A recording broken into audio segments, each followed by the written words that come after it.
I want every one of you to see what is happening in Nagorno-Karabakh, internationally recognized as part of Azerbaijan. Nagorno-Karabakh is a town in Azerbaijan, but occupied by some Armenian population, mainly Christians, who decided to remain there after the fall of the former Soviet Union. They were peacefully coexisting with the Azerbaijani people, until suddenly the Azerbaijani people decided to chase them away and occupy the place. Nagorno-Karabakh had been home to an ethnic Armenian population for centuries. As the Soviet Union collapsed in the late 1980s, the Armenians lived and developed this very place, just as IGBOS are relaxing and building homes in Lagos and northern part of Nigeria today. In the early 1990s, Nagorno-Karabakh's Armenians tried to break away from Azerbaijan, declaring independence. They built cities inside another man's country, like most IGBOS are doing in Nigeria since and after the Nigerian Civil War.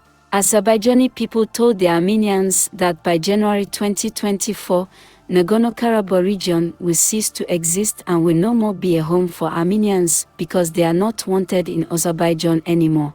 Over the last couple of days, more than 100,000 Armenians have left Nagorno-Karabakh, Azerbaijan, and ran back to Armenia, their ancestral home, abandoning the whole cities they built in Azerbaijan, because they remember their genocide in the hands of the Turks, and they don't want a repeat of what happened to them in the hands of the Turks. They have abandoned everything they built in Azerbaijan, their wealth and properties, and returned to Armenia, their indigenous home.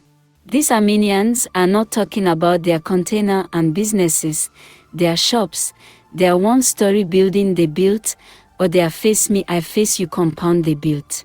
Therefore, I urge IGBOS to learn from these people and relate what is happening now to what happened to the IGBOS in 1967 to 1970. It was not a fiction or fairy tale, it was a real genocide. Ethnic profiling is very dangerous anywhere in the world, and in most cases it always leads to genocide against a targeted group of people if care is not taken.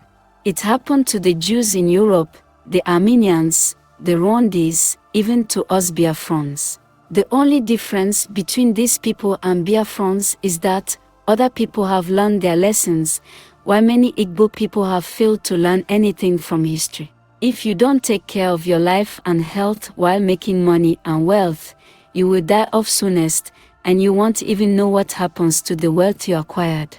And the enemy will squander your wealth. The video you are about to watch now will show you how the Armenian people are abandoning their cities and properties and running back to Armenia. But before then, do you know that Nigerian government is using all her lobbyist groups to try to convince foreign countries to tag Igbos as criminals and troublemakers who are bringing bad image to Nigeria and should be identified through their names and dealt with? Tinubu and his government made these moves in UAE during his last visit, in a bid to use the Igbos to settle the UAE and Nigeria diplomatic breakdown. But unfortunately for him and his entourage, the UAE government asked them to go and sort their internal issues out. They are not ready to interfere in Nigeria's internal issues. The Nigerian government is making this same move in many European countries still today. It is really sad that most of our Igbo brothers and sisters don't know what is happening around them and the evil plans the Nigerian state is making against them. Most of our people are totally ignorant of these things. That's why messages like this are of great importance and should be shared widely and made to go viral. May the good Lord bless our great leader Motsi Nnamdi Kanu and IPOB leadership. God bless Biafrans all over the world. God bless the United Nations of Africa, and may God bless Russia. All hail Biafra. Stay safe, stay blessed, and stay tuned. To Armenia by the Red Cross. We come to keep on finding other people who are still stranded for the time being in the city, in the outskirts. And therefore we have another concern, considering that rural areas haven't been reached yet. The streets are completely empty. All that you can see here are a scattered few checkpoints on the entrance of Khan Kendi, Russian peacekeepers inside, and maybe a few soldiers.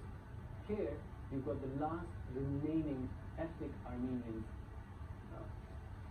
gathering at a staging point for those who still want to leave. He says, this is our city.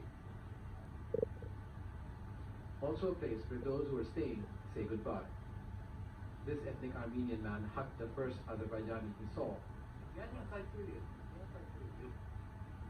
He says, I want to live here with everyone.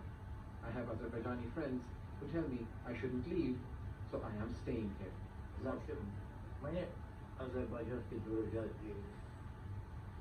The administration says it started a registration center, provided ambulances, revamped mobile networks, and connected the city to the electric grid. But the few people left behind still need urgent care. If you ask me about the immediate needs, it's certainly to consider power, gas for the winter coming, and water. Now for the outskirts and the other regions, for sure, we have been here for decades, and we look forward to work with the Azerbaijan authorities. We have always been in contact with them. And in order to have a future, this city will need humans to refill its empty streets. So, Javed Al Jazeera, Kindi, Azerbaijan.